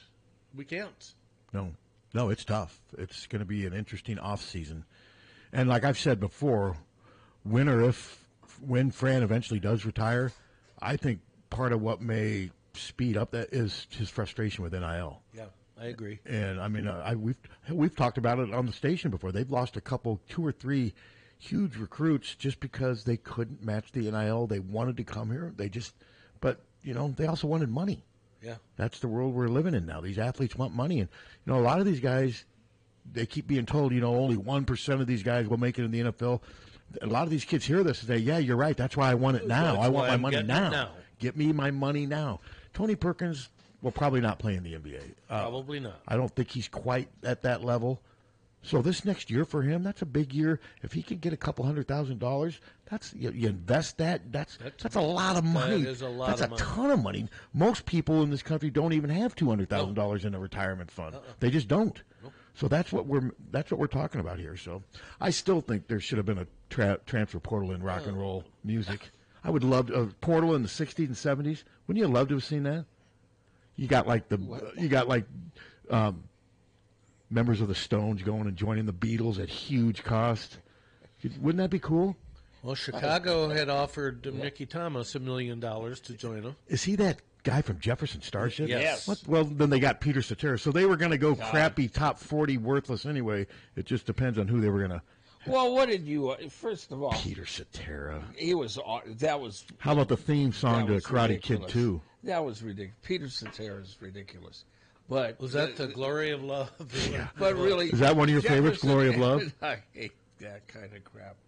But Jefferson Airplane was so stuck in what it was that you can't even consider, you know, them the same group. Oh yeah, I mean, I have. They weren't. I don't listen. They're too dated for me. But the stuff that they evolved to is even worse. I mean, that we built the city crap. Great worst song. Well, the ever. beauty of that is they didn't write it. Just crap. Who wrote that song? Who do we blame? Was it some? I think it was somebody like Barry Manilow. Seriously, Copacabana. I'm not exactly sure, but it was. I think it was a name that I had heard, but it wasn't them. But no, I will admit, old Jefferson Airplane sounds so dated now. It is just ridiculously dated. I mean, Find Me Someone to Love. You know, that song withstands. That's a good song. That's one of their few songs that to me has withstood the test of time. I agree. But no, it would have still. Can you imagine like Dave Clark 5 in the Doors? Jim Morrison all of a sudden becomes the lead. He signs a big contract with the with Bernie Taupin. Bernie Taupin. He sang. Didn't he write a bunch for Elton? Yes. Yeah, and Peter Wolf. There you go. From Jay Giles Band? Yes. Yep. Wow. Not a fan of the Jay Giles Band. Were you ever a... No. Didn't they do Love Stinks? Well, yeah, but they did some good stuff, too. Like what, Centerfold? Centerfold's a great song. My Maybe Angel one of the greatest songs ever, right up there with... Did they do Freeze Frame? Is that them? Freeze Frame. That was a fun song. But Looking for a Love. Just. And they did a lot of blues stuff that was really good. Peter Wolf. Yeah. But no, I would like to. Could you imagine Jim Morrison, them switching bands? Like, if you're Jim Morrison becomes the lead singer for Air Supply. That's what the portal could have done. Change the name. $10 million NIL, I just couldn't turn it down. We got some good stuff we're working on. I'm just imagining Jim Morrison singing All Out of Love. No, but this portal, though, I mean... They need to get some... But, you know what? It's become what we all feared it was going to become. Yeah, yes. I mean, without the structure and everything, the rich are getting richer, and it's pay for play. The NCAA just... wash their hands of it, and now it's way beyond their control now. It's pay for play. That's what it is. It's become pay for play. Yep. And it wasn't supposed to be that way, but I also say at the same time, if it is that way, then Iowa's got to say, hey, you either join them or you're going to get trampled. We don't have the money to. I know, join but them. there's got to be ways. I mean, have Beth. I don't know. I fork don't know. over? I don't know. Iowa fans to me aren't any poorer than. I mean, Arkansas, it sounds like, has one or two big donors that are ready to just. It seems like SC schools always have 2 or 3, 4 donors that are just ready to give whatever they need. It doesn't sound like Iowa has that. Well, And I'm not criticizing Iowa fans. Arkansas has Walmart. Yeah, they do. They have Walmart, but other schools too, though. It just seems like a lot of these schools, especially down south, will have 2 or 3 massive donors. Yep. And Iowa just doesn't have that. And that's a lot to ask of somebody. I mean, it really is. It is. I just wonder if the NIL is how it's going to affect women's basketball moving forward. Well, it's already affecting. I mean, And I wonder if Iowa's prepared to handle that. I wonder what Addie Deal, the girl from L.A. I wonder what kind of NIL package she's getting. It probably played some role in it. Yeah, 'cause probably. I'm guessing she probably had some offers and what have you. So, but yeah, they just got to figure this thing out because we're never going back the way it was. Hopefully there'll be some structure down the road. That's what we need. well, there needs to be. There definitely needs to be, but it just seems like right now the NCAA is just sitting there dumbfounded at what do we do? What do we do? Give me the money. What do we do? Well, they've been dumbfounded now for years. Since Penn State. Toothless. Yeah. Here's an interesting. Would the university let the people that have the suites divert one half? God, my phone always divert one half of what they pay for some suite to the Swarm, or some. That's the kind of stuff that they may have to look into doing, transferring money. The problem is, like you keep saying, Tom, there's only so much money. You can move it to here and move it from here. The challenge is getting people to pay more, but fans are being stretched in so many directions between tickets and. I mean, don't you always have to seat renewals and? Yeah, absolutely. I mean, there's only so much money that fans are willing to pay, and you've got or can pay, and you got football that needs money now. You got wrestling needs money. All these sports need NIL money, but there's only so much to go around. So, but yeah, it's going to be interesting to see how Iowa navigates through this, and the Walmart factor is a big thing with Arkansas, but Kentucky. I mean.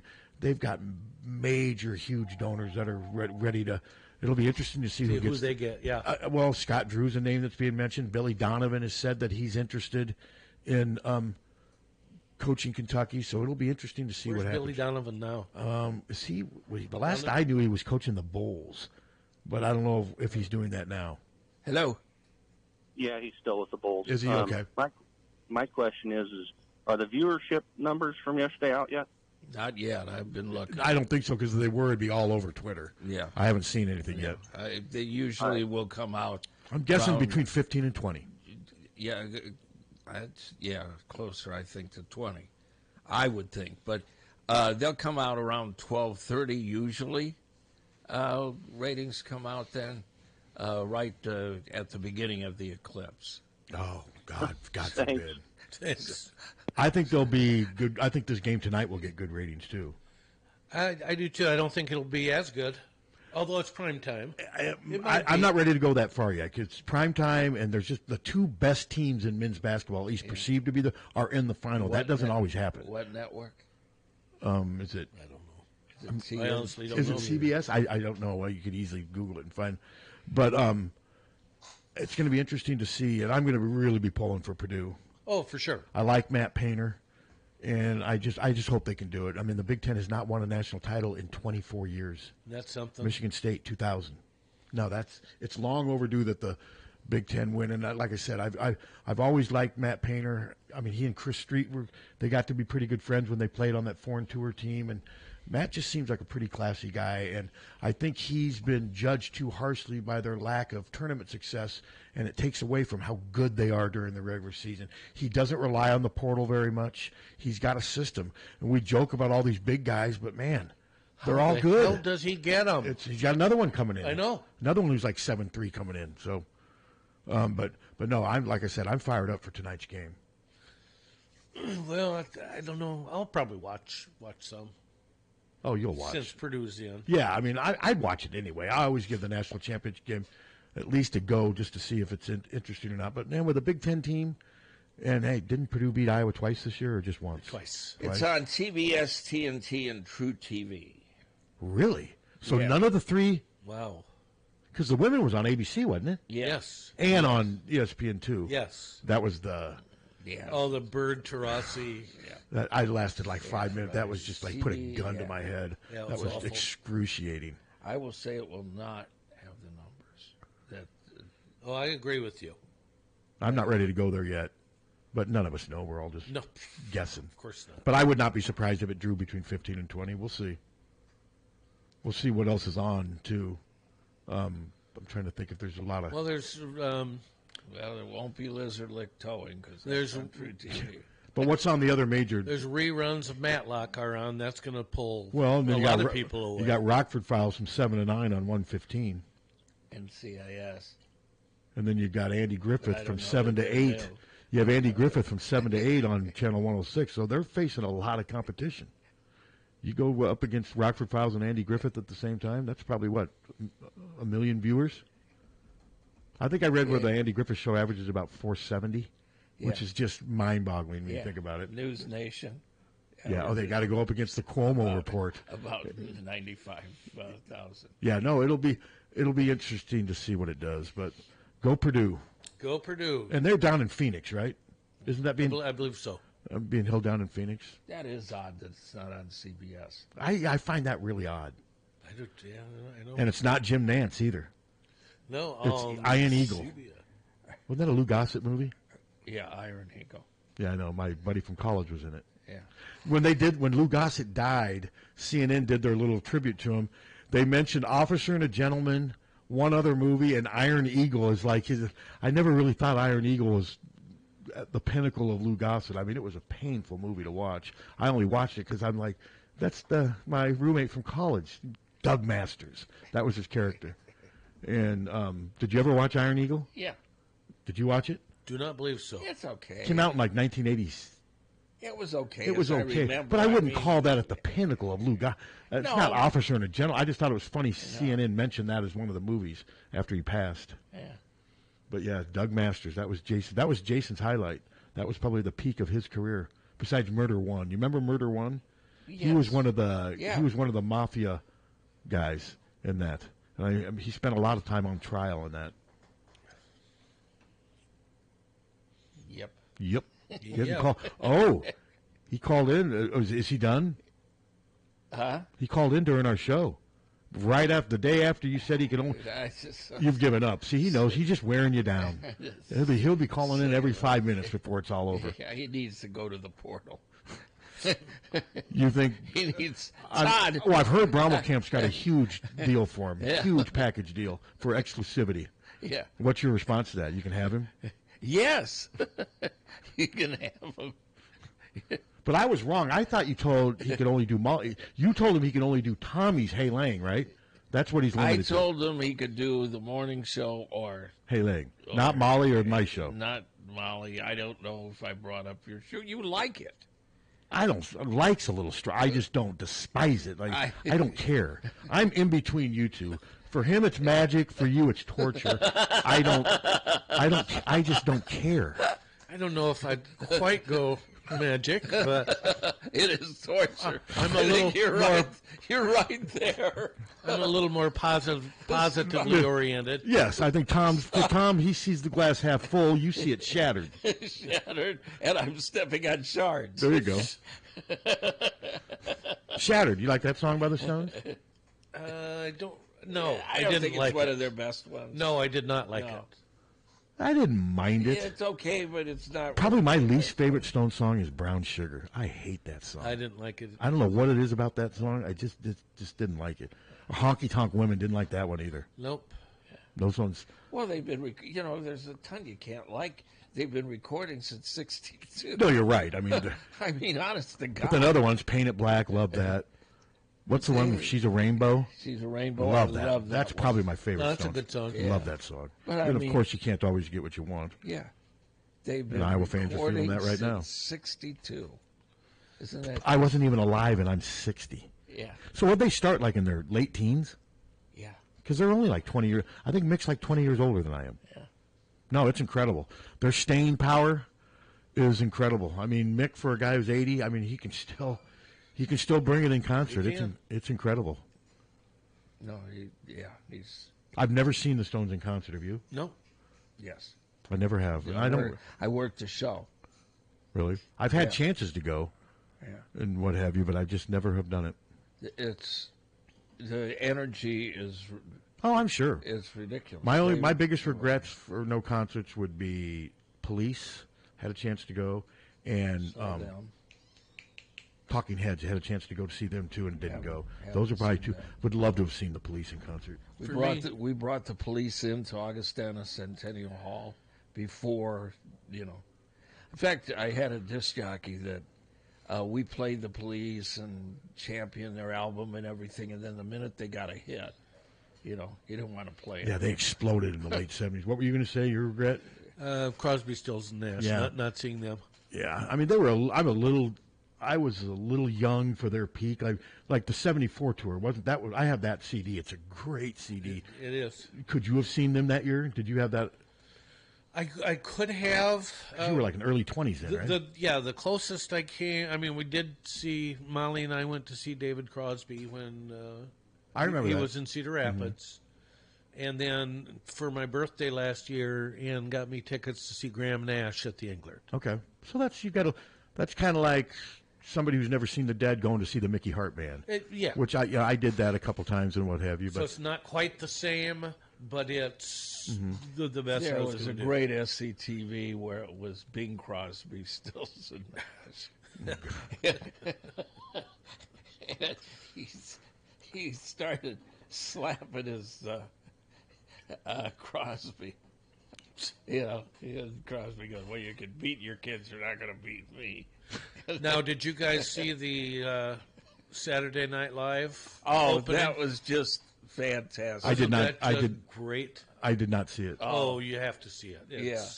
It is just and it's all hysterical. Yeah. Well, I mean, it's about Caitlin, right? Yes. Partially, yes. What's the gist of it?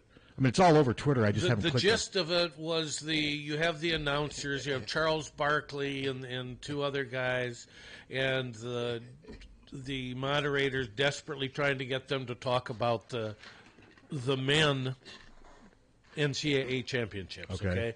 And one of them said it wasn't Charles Barkley, but the other one said, it's hard to watch those games when there's something better. There are better games on. Charles said, I didn't watch it. Well, what better games are there? Are you talking about the NBA? No, the women's games. Okay. And then the other said, yeah. All right, I'll check it out. Yeah, we played it earlier this morning. And then Heidi Gardner does a good job as Kim Mulkey. Very funny. How about that little girl doing a cartwheel on her way to first base? That's one of the funniest videos I've seen on Twitter for a while. I mean, it was funny. That was like the ultimate owning your opponent. I'm going to do a cartwheel on my way of beating out this single. But it's funny, though, at that age, baseball, soccer, it's just anarchy on grass. All those kids went all they do is chase the ball. Yeah. And soccer, it's so funny. Like, I remember Rob Howe telling me when one of his kids was playing in really young youth soccer, all they do, both teams, they just, in a big swarm, they just chase after the ball. Yeah. It's just, there's no rhyme or reason to what they do. It's pretty funny. No, I used to tell Shane when he was little, because they'd sit there and they'd all pick grass, I'd say, pick grass, lose your ass, and he just thought that was just Dad swearing. Yeah. Yep. Well, my first Little League game, we fought hard.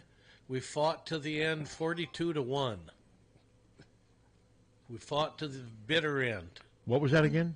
My first Little League game. You got beat 42-1? Yeah.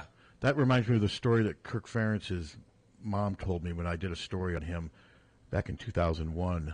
I did this big in-depth feature after he had their breakthrough season, and I remember her mom telling me a story about her arriving late for one of his Little League games, and Kirk was just all fired up, and she said we were down like 20-0, but he didn't care, and I always thought that was an interesting. I remember interviewing his mom, and that was an interesting thing. But she said that he always saw the positive, and even as a little kid, he didn't care what the score was. He was just happy to be out there playing Little League baseball, and I thought that was pretty neat. Well, my mom saw I walked home from Hoover, just up the hill to Crestview where we lived. Mm-hmm. Know the area well. My mom looked out and saw me. She said, "How'd the game go?" And we lost. Was it a good game? No, not really. What was the score? 42-1. So how was that? Was there a lot of soul searching at that next practice? We got better. Okay. And I did end up being an all-star, ultimately. All right. Transfer portal? Did they try to get you the transfer? There were no offers. What age did you quit playing baseball? I played through Babe Ruth, but problem was everybody grew up, and I was still real small. So you played through like 8th grade? Yeah. Okay. Yeah. Well, you beat the hell out of McCarney. That's what I heard. No, it was honestly. I'm not trying to rewrite history. It was a draw. I believe. Was he older or younger than you? I think a year younger, maybe. You're younger. I think. Yeah, remember we brought that up to him? Yeah. And he did not recall. No, he said a lot of people wanted to fight me back then. I love Dan. He's such a good guy. It was tough having him be the Iowa State coach, wasn't it? I didn't like it. I didn't either. But he had to do what I'm not faulting him for that. I just didn't like it. I didn't either. It just didn't sit well with me because there was nobody more Hawkeye than Dan McCarney when he was on Hayden's staff. Nobody cheered and fired those guys up better before the Iowa State game than Dan McCarty because he hated Iowa State. Yeah. But things happen in life, you know. As you advance and what have you, he had a chance to be a head coach, made a lot of money there, and but it was tough. It was tough having Bielema at Wisconsin. It's not as tough having him at Illinois, but still, I would prefer that he not be there. I would prefer that he wasn't. Just not be there. Yeah. And that's selfish on my part, but hey, we can be selfish. We can. And but yeah, just like I don't like former players. I mean, when I think of Dan McCarney, I think of Hawkeyes, but Iowa State's a big part of his legacy too. You bet. I mean, it really is, and I thought they kind of treated him unfairly at the end. I think they should have stuck with him a little longer than they did. I do too. But Matt Campbell's turned out to be a very good hire, and they ended up being better this past year than I thought they would be. Their quarterback showed a lot of improvement, but remember, they lost their coordinator. I mean, yeah, they got a new coordinator, so it'll be interesting to see how they adjust. But the way he treated the question, Tom, is he would have said, "No, I beat him." No, I think he was embarrassed that you took him.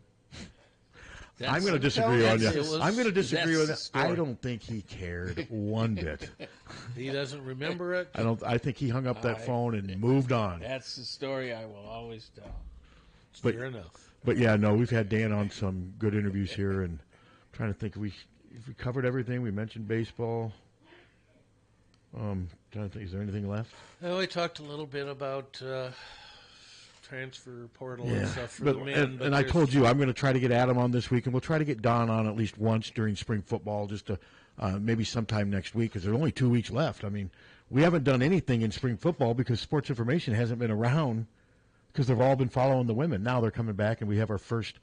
I mean, we had Kirk at that opening press conference, but no, we'll have players tomorrow, and then we have another media gathering on Thursday, and then next week we have Tuesday and Thursday. So we'll have 4 media gatherings for spring, leading into the game on the 20th, or the open practice on the whatever they want to call it. Will you go to that on the 20th?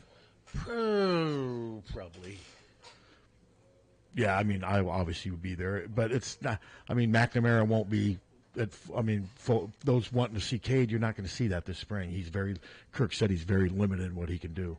They're hoping that he'll be by June, that he'll be 100%. So if he's not 100% by June, then they've got. That's a problem. That's a problem because you're 2 months from camp opening. So we'll see. The Indianapolis 500 track is filling up. With what? Clips, totally Holy clips. Jesus. Is Bonnie Tyler there singing? They've got bands. No, they got like Beatles tribute band. Is she still alive? But other. Is Bonnie Tyler still alive? Yes. How do you think her day's impacted today? She's got over 1 billion downloads in the last week and a half. I think her day's going real good. Real good. Was she a one-hit wonder? Yes. Did she also do It's a Heartache? Yeah. Oh. Yeah. That one is bad, but not as bad as total eclipse of the heart. The turnaround bright eyes, I just wanted to puke. I'm with you. It just pisses me off. And you say I'm bad about songs I don't like. I'm with you on that one, though, Suter. What the hell? It doesn't make me angry. I just I don't want to listen to it. Okay, so the Doors or Bonnie Tyler? Doors. Wow, without hesitation. Break my stride. No hesitation. Jim's Break up my there. stride or Bonnie Tyler? Ain't no one gonna break my stride. How about Feelings or Bonnie Tyler? Nothing more than feeling. Oh, gosh. Matt, you really do hate. I really do hate that. Is that maybe your worst? How about Whitebird or I Bonnie played both Tyler? versions this morning. How about Whitebird? Whitebird's bad. But- Boy. Yeah, it's a beautiful Turn day. around, bright eye. All right, wow, he picked. It's a beautiful day over Bonnie I Tyler. played Nikki French's version of Bonnie Tyler's this morning. So there were people that did remakes of that song. Oh yeah, God, kind of a disco thing. So where? So okay, it's almost where? When does the actual eclipse start? It starts around 12. When it starts to tip the corner of the sun. Yeah. So we're about an hour and a half Children away. of the sun. So how dark will it get here? I think real dark. Well, 90, somewhere between 87 and 90%. We're going to have a fingernail, right? Yeah. But then, like in New York, some of these, when they're right in the path, it'll be pitch dark for like 3 minutes, right? Yeah. Okay. And theoretically, dogs don't do well in these. Why? It's just what I've heard. The only thing keep that's them in a house, then. nothing bugs. In my experience, is nothing bugs dogs more than when your fire alarm starts losing the battery. Oh my God! That yes. just my two dogs used to just go nuts when that would happen. Okay, but why would it bug dogs outside? What happens when there's a storm or clouds? Well, Thunder. My dogs didn't like thunder. No, Wopsy doesn't. Thunder, but that sound from the battery, that little. Oh man, it would drive them crazy. It's piercing. Drive them crazy. Yeah, because their ears. Oh, are so Wopsy hated that. Oh, Lakota would literally go and hide in this corner of the house, and wouldn't do anything until I fixed it. There was one time when I traveled. I went to an overnight, like Wisconsin football game or whatever, and I got home and they were both just really freaked out. And that's why, because it finally beeped, and then I went right away, changed it. And then they were fine. I just wonder how long they were like that. When we'd broil something, it'd go off, and Lily doesn't care, and the cat would it'd be beep, meow, beep. Seriously, just after every beep, she just goes meow. Ah, crap. All right, well.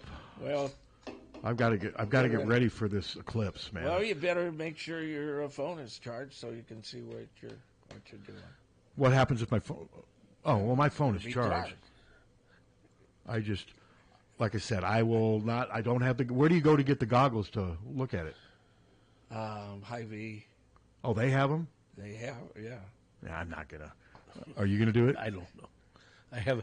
Honestly, I have given the eclipse absolutely no thought whatsoever. Have no respect for the eclipse, nor Bonnie Tyler, and it's very upsetting. Bonnie's made more money in the last 24 hours than she made originally. Than everybody listening to this program now put together. She could be her own NIL.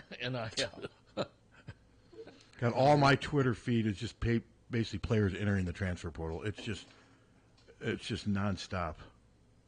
It's ridiculous. Oh, here's a Hawkeye football, a season to remember. Thank you. Congratulations to Coach Bluter and the Iowa women's basketball team on an incredible season. You lifted our school and your entire sport to new heights. You faced every game with great energy and enthusiasm, and along with the way you gave Hawkeye fans around the world memories that will last a lifetime. All Hawkeyes are proud of you. Go Hawks, Kirk Ferentz. I thought that was cool. Yeah. Think how hard this is for Kate Martin, who, since she was 5 years old, had a Iowa women's basketball poster over her bed. Think it would not surprise me if Kate Martin got a graduate assistant job. I mean, she wants to get into coaching. Yeah. I don't think she's good enough to play in the WNBA. Maybe they'll give her a shot. She could go overseas and play some. But I think eventually she gets into coaching. I think it would be great if she was a grad assistant at Iowa. I would love it. Yeah, because I mean, their assistants. I mean, I'm not saying any of the assistants should be replaced or anything. I'm not, but it would be nice if you could figure out a way to keep Kate connected to the program. It would, because she does want to get into coaching. It would. So, Gabby, I've heard she wants to be like an exercise physical therapist, something like a physical therapist. Yeah, and I don't know what Molly Davis. It's an occupational.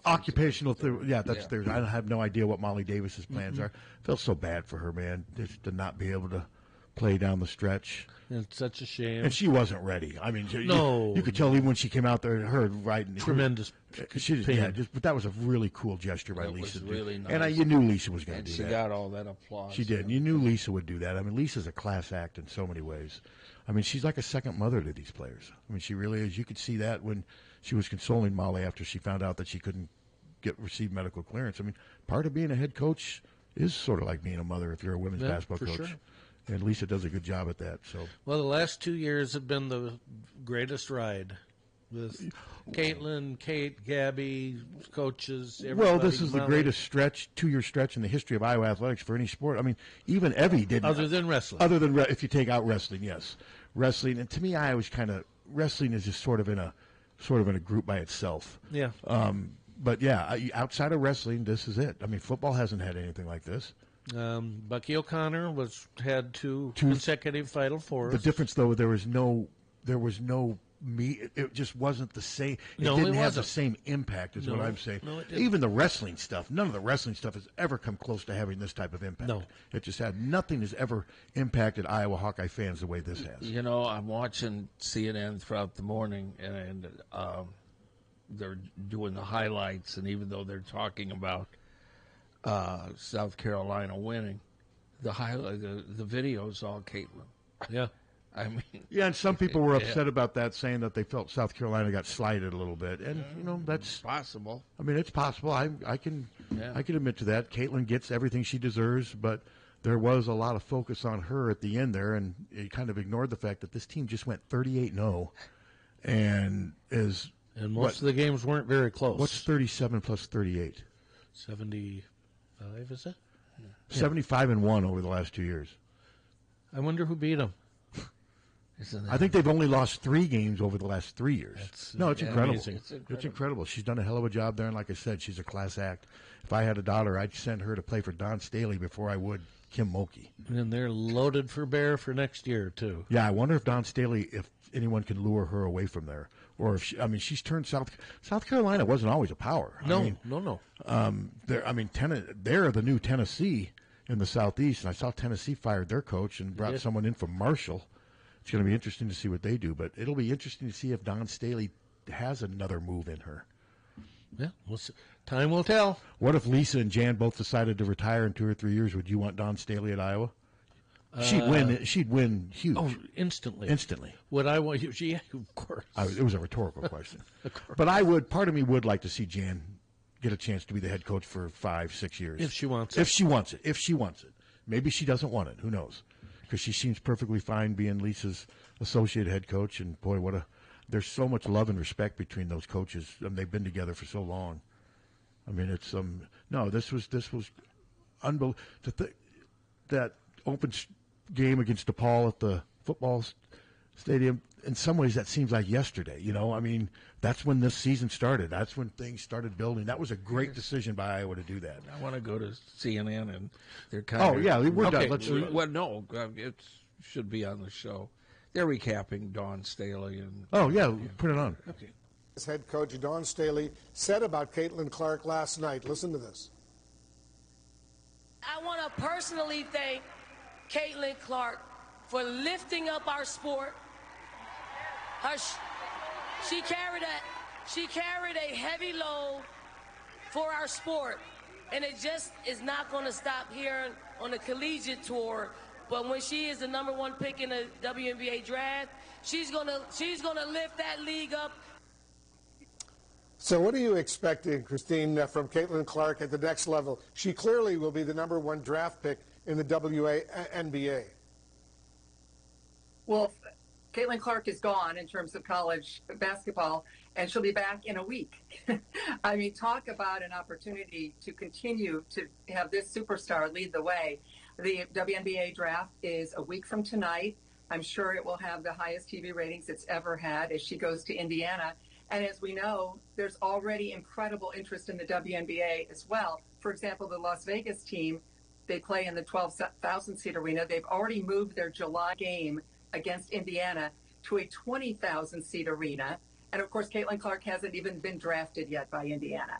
That's what we're seeing, and I guess we'll see a lot more of it. And also credit to Dawn Staley, one of the great coaches, male or female, in the country. Just an incredibly classy moment there. Yep. Yeah, sure was. Sure was. Yep. All right. HawkFanatic.com. Check